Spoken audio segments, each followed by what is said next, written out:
Magandang araw mga kalingap. Pumunta ang Team Kalingap para tumulong sa pagpintura sa bahay ni na Carla. Hindi nila kasama si Kuya Jomar kaya hinanap nila kay Carla ang ating binata.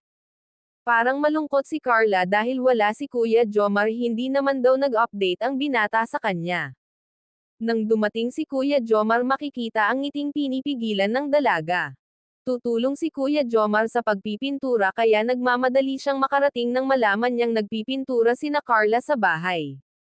Na-miss na daw ni Kupe si Carla, hindi na daw ito sumakay sa sasakyan. Isinulat ni Kuya Jomar sa dingding ang I love Carla at hindi naboburahin ayon sa binata. Nagsulat din si Carla sa ibabang bahagi ng thank you.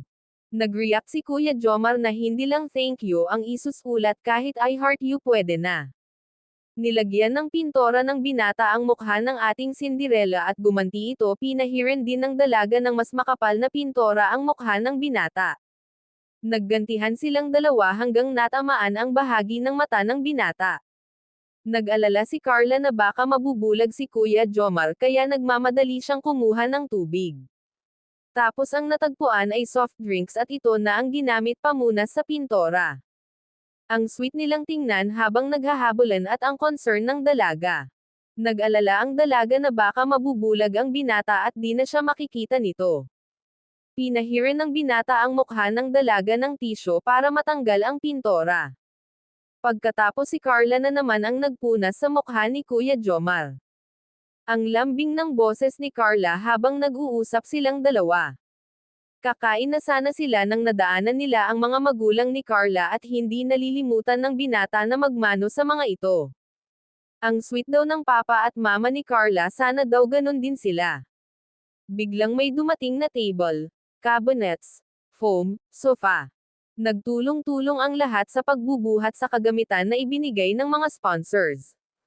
Naiyak ang mama ni Carla sa saya na naramdaman sa mga nangyayari sa kanilang buhay nang dumating sina Kuya Rab sa pamilya nila. Sobrang saya ni Carla at pinapipili siya kung sino ang pipiliin niya, si Kuya Jomar ba o ang bahay.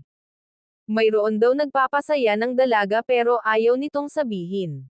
Nagpapasalamat sila sa mga taong tumulong at nagmamahal sa kanila. Botong-boto talaga ang papa ni Carla kay Kuya Jomar.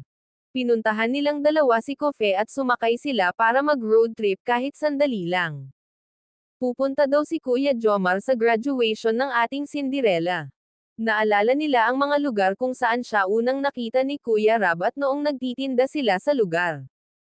Ihahatid daw sila ni Kuya Jomar sa graduation niya. Wala pa sa isip ni Carla na magka-boyfriend pero palagi naman daw nasa isip niya si Kuya Jomar. Sana hindi mag-asawa at mapapagod ang binata.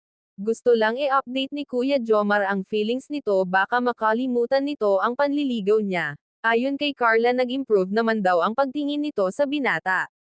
Hanggang dito na lang, abangan natin ang susunod na kwento ng ating Cinderella sa totoong buhay. Please subscribe at God bless everyone.